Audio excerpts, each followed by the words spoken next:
class. So, good morning, everyone. Welcome to the first class on Introduction to Data Mining. Okay, I am the course in charge, Professor Raghe Uday Kiran. I am an expert in the field of data mining, and I publish several papers in top conferences related to data. So, today's agenda of the class will be as follows. First, we will look at why we have to study the data mining, okay? Followed by an interesting application of data mining. Once we explain the example, then we talk about some history, okay? How the information explosion has happened, followed by an interesting situation called data rich information poor situation, followed by the knowledge discovery process in databases, okay, which we call it KDD, okay. Then data mining, and finally I will be ending the class on my view of learning algorithms, okay. So we have several fields, right? Data mining, statistics, machine learning, deep learning, AI, okay. So if you want to understand what they are, okay, you should have this understanding of what are these learning algorithms and how do we position them. So here I try to give my perspective of how the learning algorithms are going to be, okay. So I think many of you may have seen slam dunk, right? So we have this proverb: one who controls the rebound controls the game, right? So the same thing happens here, okay. If you can control the data, okay, you can control any machine, okay. So any machine learning algorithm dances to your tune, okay. So that is the reason why you have to start your research from data mining, okay. Why do we have to start from the data mining? The most important thing is any learning algorithm, okay, which can be a machine learning algorithm or data mining, every algorithm will have a weak point, okay. The weak point is called bias towards the data, okay. So any machine learning algorithm that learns from the data will have its bias, okay. So that bias is called data distribution. How the data has been distributed in the, okay, in the data set. So that will impact the performance of an algorithm. The moment you understand this distribution, okay, you can break any algorithm at its weakest point, okay. So these are some of the classic examples. One is called rare item problem, okay. So in the real world, some events appear very frequently, okay, like normal rainfall. But some events like typhoon, they occur very rarely, okay. But typhoons cause more damage to us than normal rainfall. We need to analyze such kind of rare patterns in the data, okay. So how do you handle such kind of rarity? Very, very hard for the machine learning algorithms, okay. So such kind of problems we will be looking at it in this class, okay. So this is the general view, okay. So we start with the data warehousing. I think I have covered it in the previous quarter, right? I think most of you have took the course.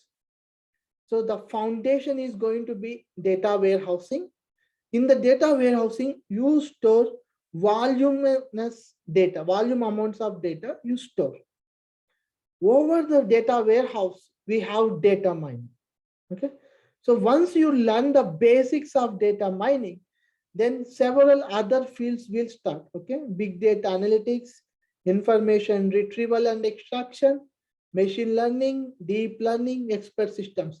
They all lie on the foundation of data mining. That is why everybody should learn data mining. Okay. If you see in the YouTube, they directly talk about machine learning, deep learning. You should never start like that. Okay. The foundations are very, very important to gain expertise. Okay. You can copy the code from the internet, make some changes, and you can say, I did great, Eureka. Okay. But that is not how we have to do. If you want to develop novel algorithms, okay, that can beat the existing state of the art, you should have a very, very strong foundation. Okay. And that foundation comes from understanding the data mining techniques. So in this course, we will be looking at what are the basic data mining techniques and how they will be helpful for us. Okay. So in your exercise classes, okay, you will be starting from the data warehouse, because some students might have been joining the course without doing the previous class, introduction to databases. So for those students, today's exercise, we will be starting with the data warehousing, okay, how to create data sets. So from there, we will be moving towards data mining. So now most of you are in third year, right? So you may have to choose the field, okay? And one of the highly paid jobs in the field of computer science is data scientist, okay, or data analyst, the next level, okay? So if you want to become a data scientist, okay, which courses you have to master so that you can compete with the best students coming from different institutions worldwide. Okay, if you want to know those courses, these are the courses you have to master. The first one is databases, next one is graphs and streams. These three courses teach you how to store and how to process the data. Okay. Once you know how to store and process the data, then you should learn data mining, big data analytics, information retrieval, and machine learning courses. So these are analytic courses. So you can think of these courses as storage. And these courses you can think of as analytics. Okay. So these courses you have to master. At least you should master these two. Okay. So that you can gain knowledge on machine learning. Directly jumping to machine learning is not advisable. Okay. You should understand how the data is, and accordingly you have to choose the right machine learning algorithm. And at the end of the course, okay, we will see how to use the machine learning algorithms for knowledge extraction purposes. Okay, so let us look at an interesting example. Okay, why we have to study data mining and what kind of advantages we can get, okay, by studying the data mining course. So assume you have started a small company called MyShop. Okay, so this is your URL, Twitter, and Facebook links. So you have set up your shop. Okay, at the same time, you have a competitor. Okay, it is a big shop. Okay, they are wealthy and rich. Okay, and they have resources to spare, and you have to compete with them. Okay, and you have to survive. How do you survive? Okay, so this is your fundamental question. How to compete with a big shop? Okay, so if you start learning the analytics of how to do it, okay, it is called finding weakness or useful information in the competitor. Okay, so the fundamental philosophy is you analyze the data of the competitor to find his strengths and weaknesses and use it against him. Okay, then you can win. So how do we do that? So this is the fundamental question. How? So step one is going to be, okay, you crawl the Twitter or Facebook, okay, social networking websites, find what the customers are saying about your competitor and yourself. Okay, so you went back, to your office, you have written the crawlers and you analyzed the data. Okay, so when you analyze the data, you found that the customers, okay, are complaining about poor customer service. Once you extract such useful information, okay, now what you can do is you can counteract it. Okay, so how do you can counteract it? You improve your customer service, okay, and give publicity of your best customer service. Okay, so they have very bad customer service, you provide best customer service to the people, and that will attract some attention. Okay, so now let us see what competitor is saying. So what happened? Because you improved your customer service, the competitor has lost some sales, okay, almost like 25%, but it is not much. So he can still, since he has resources, let us assume he can go on. Okay, so now what we will do is, let us push him a little. Okay, so how do we do this? Now what we will do is, we will be crawling his web pages. Okay, and we try to look at the interesting information that we can find from his web pages. So what we did is, we have written a crawler to read the web pages. Okay, so his objective or our objective was satisfied, and we found that the competitor is selling some items more than the market price. Okay, GPUs or anything, currently they are the prices, items that are being sold at lower prices, right? So let us assume they are being sold. Now what we can do is, for the same items, you can sell at a competitive price or at the market price. Okay, so that more people who are purchasing at your competitor, they will come and they will purchase. Now what happens? Okay, so the customer loses lots of his user base. That is the problem, and you want to end him. Okay, so you want to show the dominance. So how do you do that? Very simple. Again, crawl. Okay, so crawl the Twitter, Facebook web pages, and you find keywords. Okay, now what you have to do is, you go to Google Ads or Microsoft Ads and bid for those keywords. Okay, once you bid for those keywords, your advertisements will be shown at the beginning of the search results.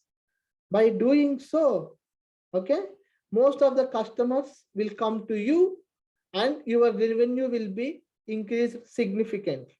Okay, at the same time, your competitor will lose the customer base. Okay, so this is an interesting case study, or you can think of an example of how you can use data mining in the real world. So in the exercise course, okay, by the end, most of you will be doing the similar experiment. Okay, so this will be the last objective of this course. We will discuss more about this example in the exercise.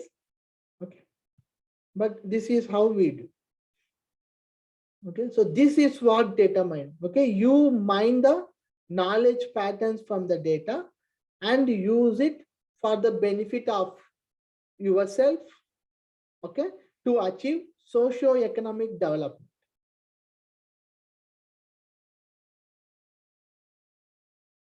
So now that we have completed the example of why we have to study the data mining, let us look at the history. Okay, so what happened in the history?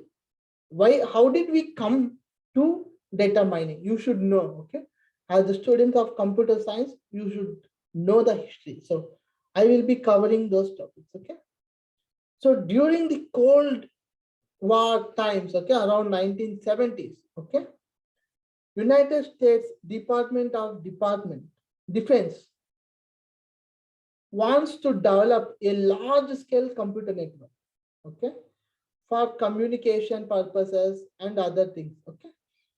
So the key requirement for them was robustness, means if one network node breaks, okay, the other network nodes can keep up, okay. So this was the objective of the Department of Defense, okay, DoD. So in this context, they have developed a network, okay, called ARPANET. So ARPA stands for Advanced Research Projects Agency, okay. We generally call it ARPA. So in the ARPA, what happened is all the institutions, okay, top universities and military organizations, okay, that are at the East Coast and West Coast, they are connected by a network called ARPANET, okay. So this was the network they have used, okay. So once the ARPANET has been devised, this is how the ARPANET progressed, okay. So during 1970s, we had the basic ARPANET, and it was connected to ARPA labs, that is Department of Defense laboratories and top universities in USA.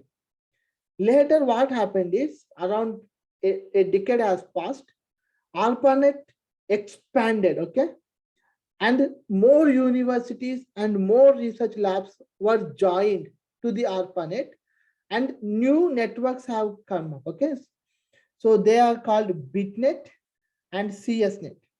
These two networks have become popular until 1990, okay? So around 1990, so these are mostly confined to US, okay? So around 1990, the network expanded to other countries, okay, like Europe, India, China. They expanded and more universities and labs were connected, okay. So this is, then the network shifted to NSF net, okay, National Science Foundation Network. This is very famous. Even if you see some videos, okay, you will see many quality documentaries regarding science, especially physics and chemistry from National Science Foundation. Okay, they are very famous for physics and chemistry. Okay, that is why if you look at the old some classic documentaries, okay, they say physicists have invented internet, okay. They don't say computer science people or electronics people have developed internet. No, they say physics, they have invented the internet, okay. So once we are at this point, okay, so things became problematic, okay. So the moment many universities have come up, okay, and they are all connected and they are all talking with each other, then different protocols have come up, okay. Secured file transfer, secured copy, SSH, SFTP, FTP, different protocols have come up to transfer. This created a problem, okay. You have too many protocols, okay, and too many interfaces, and the scientists and the students, okay, in the universities and organizations, they faced problem, okay. How many we can learn, how do we do it, okay. So when this problem was there, then a wise person, okay, he's the father of internet, Tim Berners-Lee, okay, he gave this solution, okay. Let us develop a unified protocol which has a unified user interface. okay, and he called it web, World Wide Web, okay, WWW.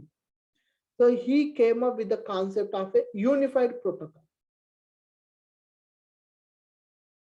So the basic idea, okay, how to develop a unified protocol. He said everything in the internet is a document. A document can be an image, a sound file, a text. It doesn't matter. Everything is a document, okay? And the document contains hypertext, hypermedia, okay? These two contents will be there in the document.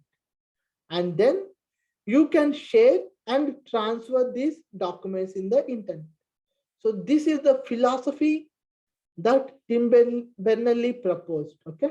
So this concept is very close to operating systems concept. In the operating system also, we have similar thing.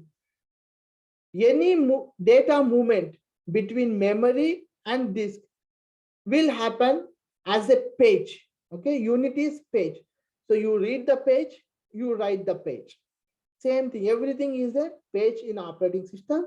And when you make it as a internet, then everything becomes a document, okay? So this is the relation, generalization. So this is called abstraction, okay? So you try to abstract the reality to one concept, okay? And then you try to generalize it. Now the question raised is, how do you access the document, okay? Then he proposed, okay, so documents are there, but where will be the documents? Documents will lie in web servers and the clients will access those documents. So this is the architecture he has proposed. Everything is a document. The documents are stored in web servers, okay? The clients through web servers can access the documents. The fundamental philosophy of computation of today and the future relies on this simple property, okay? Everything is a document. A client will connect to a server and gets the data. So with this, the internet expanded, okay? So from NSF, we converted to internet, okay?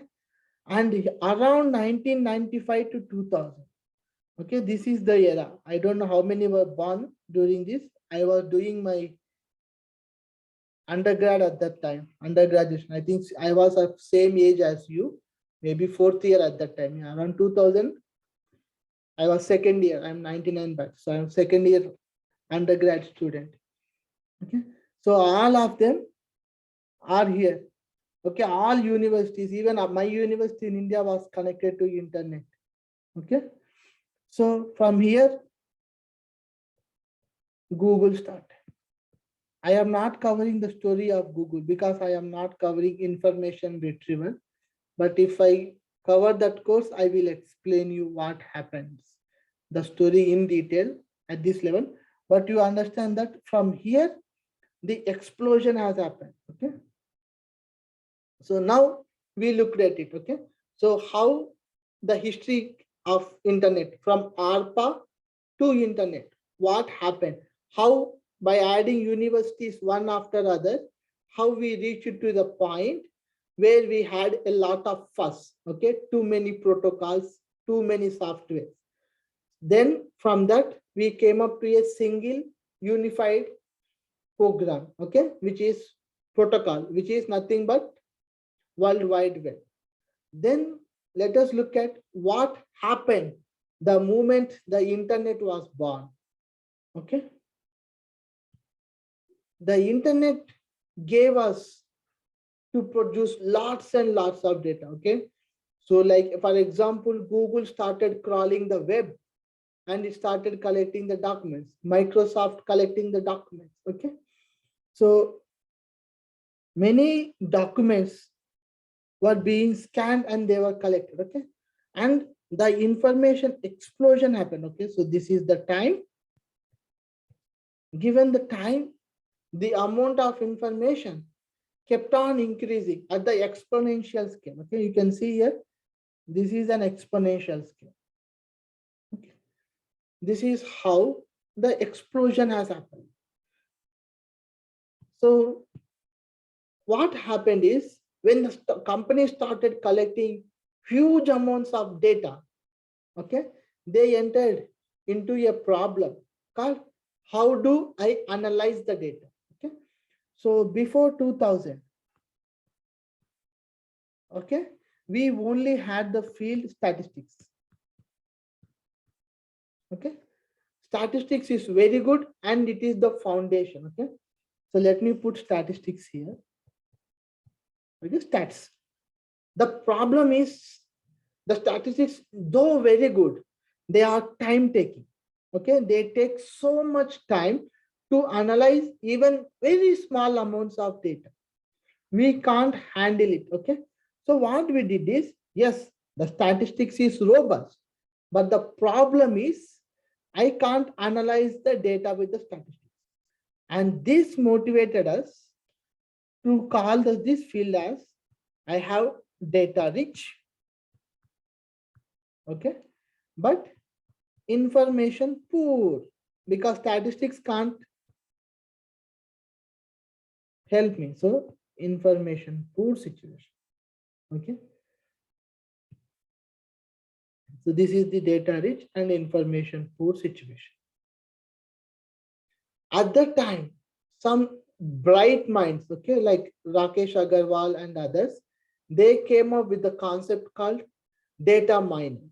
Okay, so they said, instead of using statistics, let us develop lightweight, okay, knowledge discovery tools that can empower the users and the enterprises to discover useful information from the data.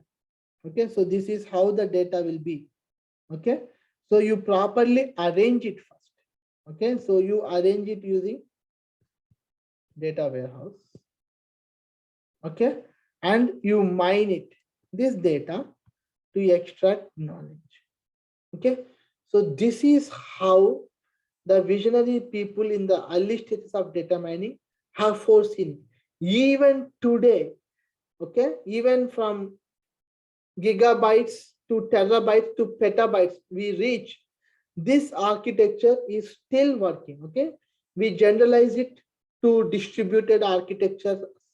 Okay, from sequential we move to distributed architecture, but the basic foundations and the philosophy, okay, of storing the data, mining the data, and extraction phases remained almost the same even till date.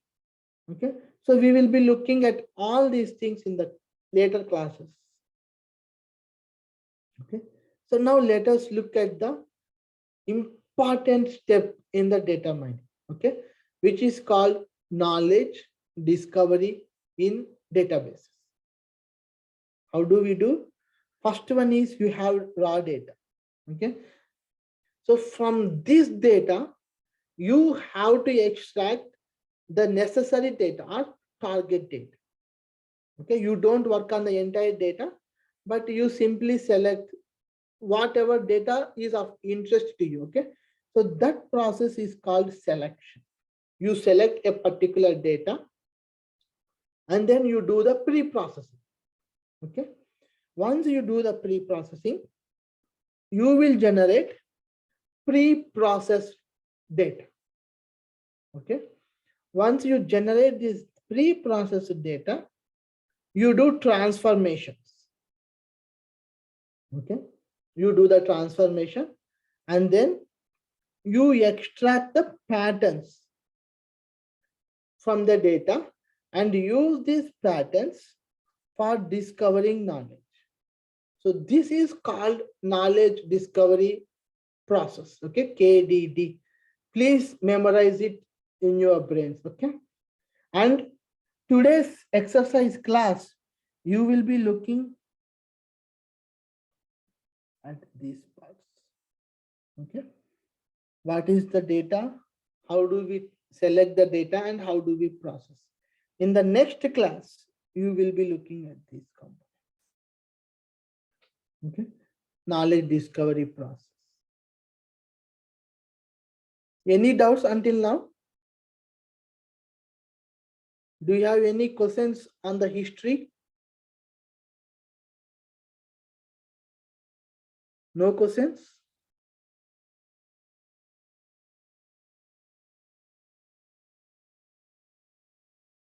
Okay. So let us now look at the data mining. Okay. So we have completed knowledge discovery in databases. Now let us look at the data mining part. Okay. So data mining, what is data mining? It is basically a set of techniques to discover useful information in very large databases. Okay. So what are those set of techniques? What are the basic data mining techniques? We have 4 basic data mining techniques. The first one is called association rule mining. Okay. Next one is called clustering. Next, classification. And the last one is called prediction. These are the 4 basic classes of data mining techniques. Okay. So these 4 classes are how we have learning algorithms.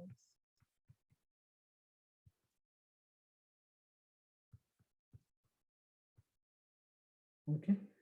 So any machine learning algorithm or any learning algorithm will fall in mostly in these 4 categories.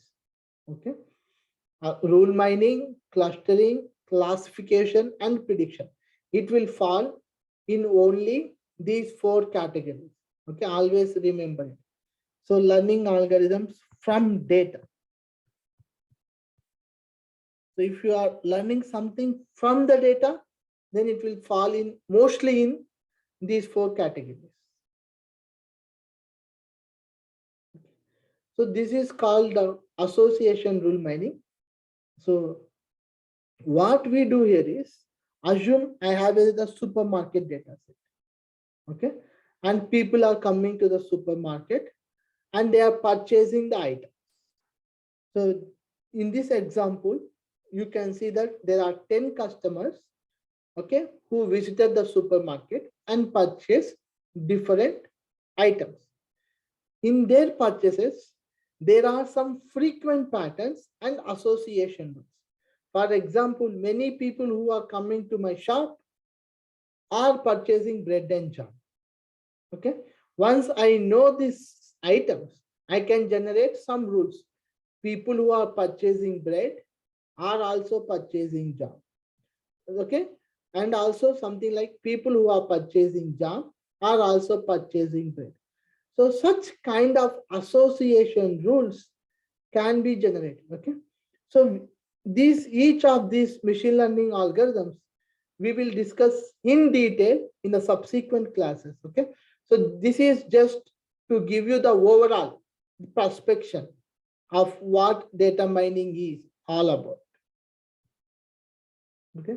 And this is called clustering. In the clustering, okay, we give you some data. Okay. I don't know anything about the data. You simply find the groups. Okay.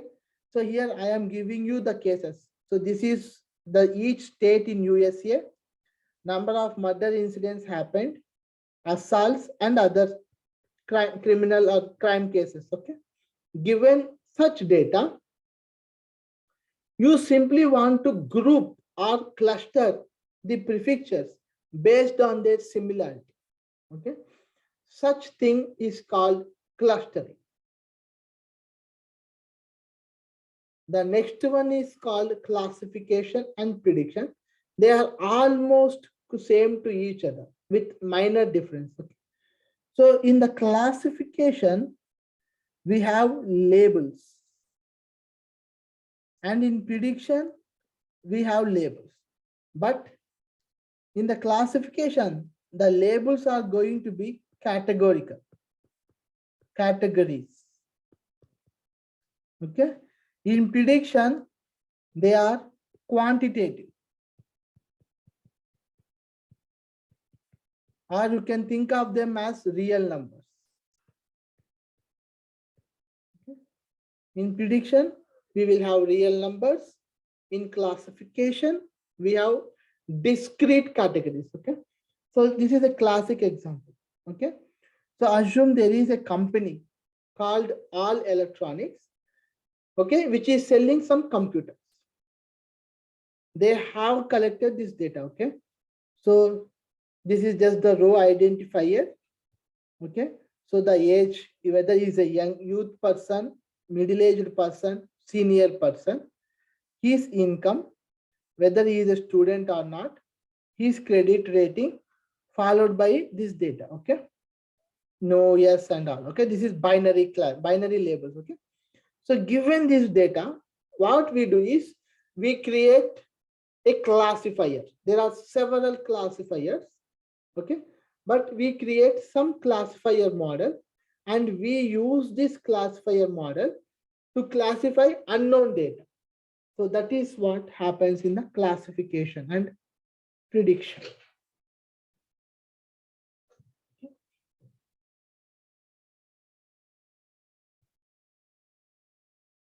So this is the prediction. So in the prediction, you have continuous data, okay, or real numbers. From this real number data, you predict. Okay. So given 10 years of rainfall, predict the rainfall for the next year. So such thing is called prediction. Okay. So don't worry right now. These things we will discuss in detail in the future classes. Okay. So I'm just giving you the surface overview of what the data mining is all about. Okay. So this is my view on learning algorithms. This is very useful for you in your upcoming courses. Okay. So when you enter into any company as a data scientist, okay, you will see the war. I belong to data mining group, I belong to machine learning group, I belong to statistics, I belong. So people of diverse field, they compete, okay?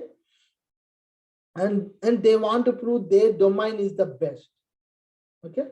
But you don't enter into such puny things, okay? You have to look at the algorithms, at the abstract sense. So what happens to any machine learning algorithm? It can be data mining, machine learning, statistics, it doesn't matter. How do things are there? How do we put the learning algorithms in a particular framework? I want to give you that kind of an introduction of learning algorithms. Okay. Okay, so something messed up. Okay. So assume we have learning algorithms. Okay. The learning algorithms can be broadly classified into two types. Okay. Learning from the data means you have the data and you have a learning algorithm that learns from the data. Another one is called learning from logic or rules. So in this point, okay, in the rules, there will be no data. Okay. User will provide rules.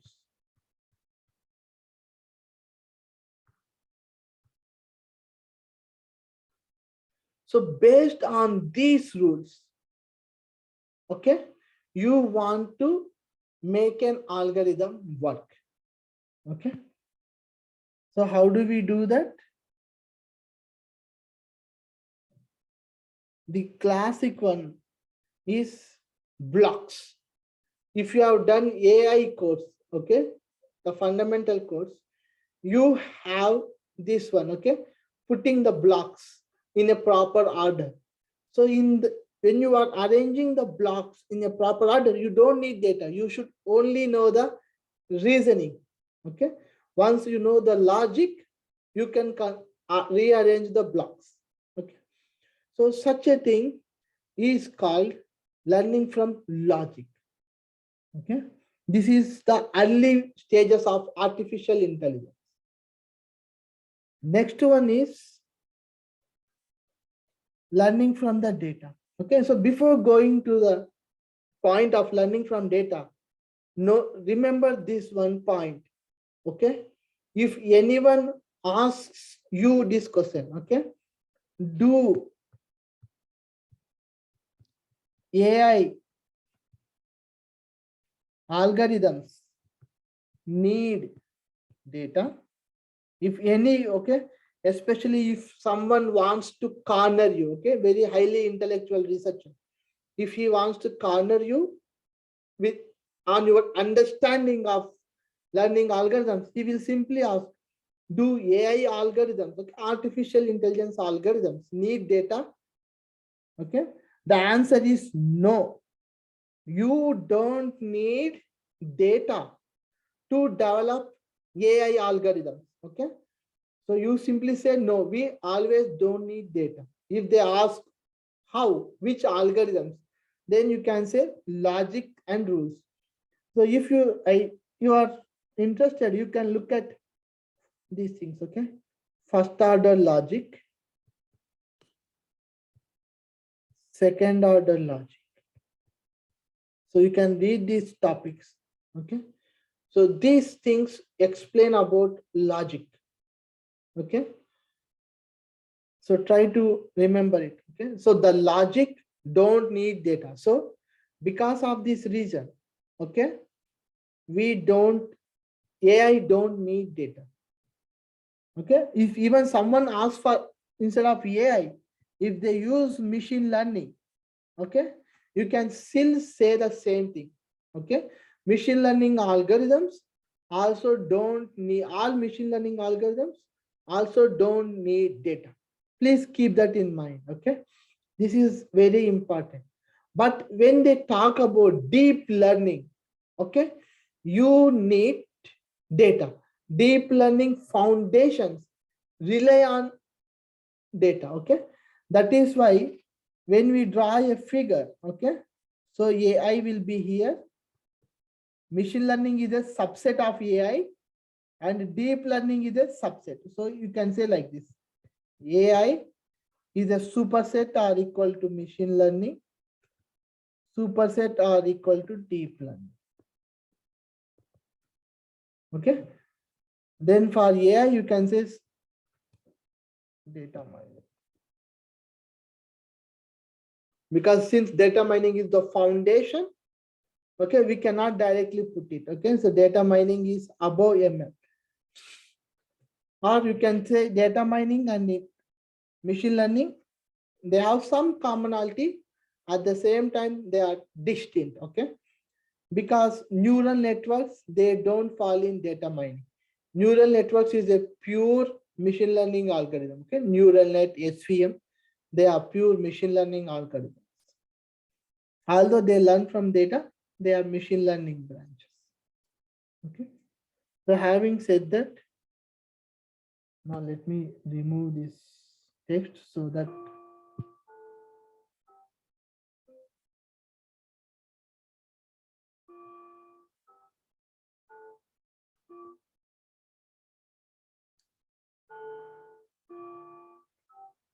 okay.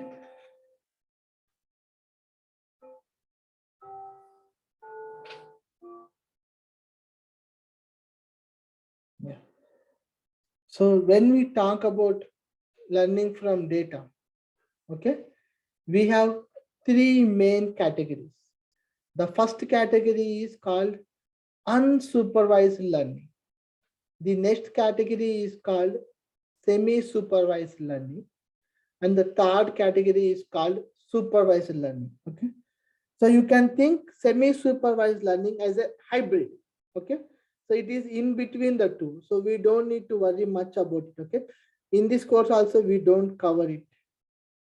Okay, in the interview we mainly focus on unsupervised learning and supervised learning mostly.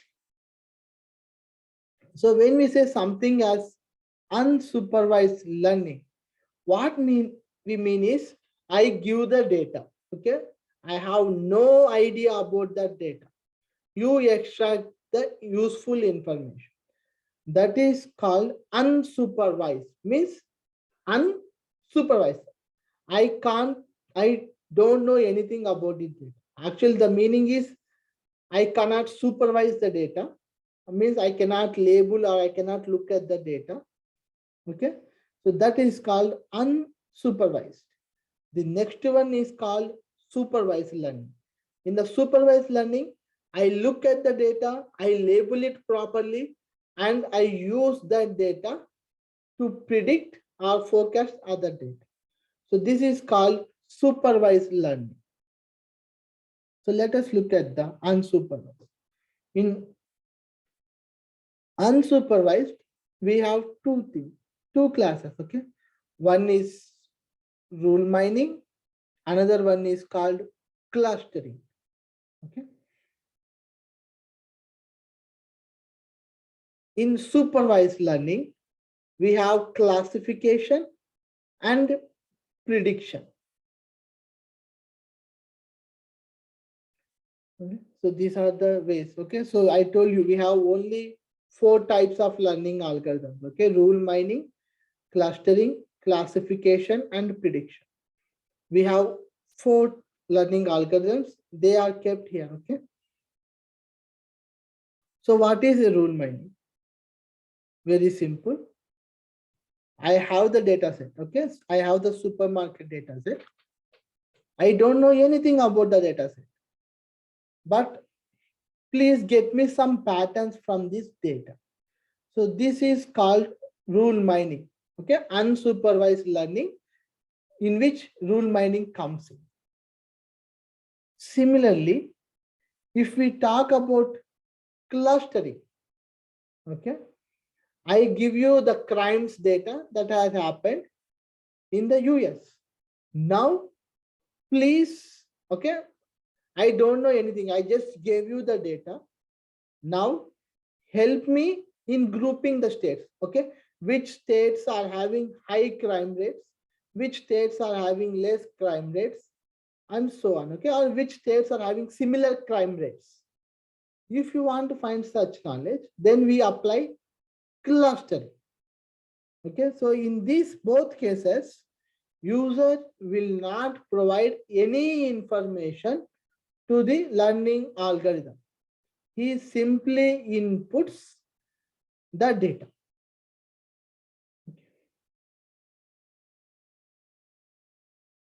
Now, if you look at the classification algorithm, okay, so I have the data. For this, users will provide class label. People will label the data. Okay, in this case, we are saying whether the customer is purchasing a computer or not. Okay, the user will provide the data. Based on this data, you are requested to guess. Okay, now I am giving a new tuple. So age of the person is youth, his income is low, he is a student, his credit rating is fair. Now can you say whether he will purchase computer or not? So this is called classification. Okay, since you are providing the class labels, we call it supervised learning. Okay. Similarly, for the prediction also the same thing. We give the predicted values. So each year the rainfall is like this. Okay, we are giving the input. Now what we are asking is, given our data for the past 10 years, now predict the rainfall for the coming years. Okay, so this is called prediction. Okay, and you have quantitative way. So this is what we do. Now the important thing is, if you become a researcher and you develop an algorithm, okay, assume you are a data mining researcher who has developed a classifier. Okay, you have developed some classifier. For example, let us take our own case. This year in IEEE Fuzzy, we have proposed Okay, a fuzzy time series classifier. Since I am a data mining researcher, if I say that I will only evaluate with data mining algorithms, the paper will be rejected. Okay, because the reviewers are the real world people. They don't care whether you are a data miner, machine learning person, or data science. What they want is how are you improving the state of the art, the fundamental question. This is the one. How to advance state of the art. This is the always fundamental question. Okay, this is the fire of the scientists. Okay, so if you want, you should always improve. You should find the faults in the current systems or learning algorithms, and you have to improve. Okay, so this is the fire that will be within our hearts as the researchers. Okay, how do you advance the state of the art? When you do that, you cannot say I am a data miner, so I do compare with data mining. No, you have to compare with almost all the algorithms that belong to state of art. So you have to compete with machine learning algorithms. Okay, you have to compete with data deep learning algorithms, and if there are any statistical algorithms, you have to compete with them. Okay, you cannot say that I am a data miner, so I don't care. No, you can call yourself any field. Okay, we don't care. What we care is how your algorithm is better than the state of the art. So when people compete by themselves, don't worry about their field. You always focus on what problem they are addressing and how efficiently they are addressing. That is the point you have to focus. Okay, the fields which people use it, okay, they don't value much. Okay, so data mining issue, machine learning fields, the names you forget. Okay, if somebody says, you don't listen. You should ask them, are you working in rule mining? Are you working in clustering?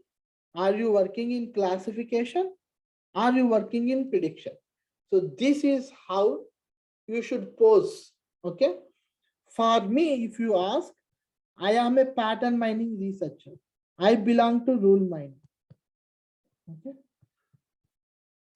So if you see my publications, almost 75 to 80% of my publications are related to pattern mining. I focus on unsupervised learning, okay, where I focus on extracting different kinds of patterns. Similarly, the moment you go out to your labs, okay, I think since you are in third year, you belong to different labs, and your supervisors may have given you different tasks. So just think what kind of research you are doing. Are you working on clustering? Are you working on classification or prediction? Only those things matter. Okay. So if you say don't say I am working on deep learning. Okay. Deep learning is very broad. It includes clustering. Okay. It includes classification. It includes prediction. When somebody asks you what is your field, be precise. Okay. A student who has complete knowledge on science will give the precise answer. The precise answer is going to be, I work in classification. I work in pattern mining. Okay. So that is what we have to say. If somebody says deep learning, okay, what topic of deep learning? Okay, they have to go down. The moment you say classification, it's precise. Okay. Then they may ask what kind of techniques you are looking at. You can say, I am looking at neural nets, okay, or deep learning based techniques, or data mining. We don't have data mining such thing. We simply say we are using fuzzy logic, okay, such kind of things to classify, cluster, and predict. Okay. So this is the most important thing you have to learn. And if you have any doubts, please let me know. Any doubts on this one? Learning algorithms?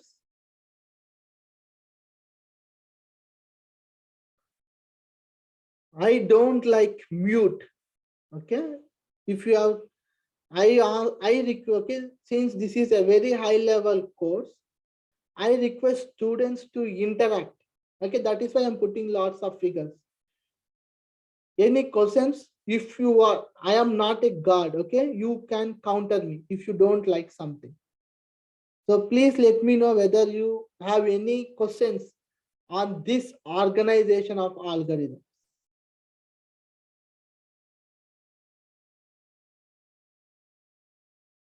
Okay. If you don't have any doubt, then let us end the class. Okay. And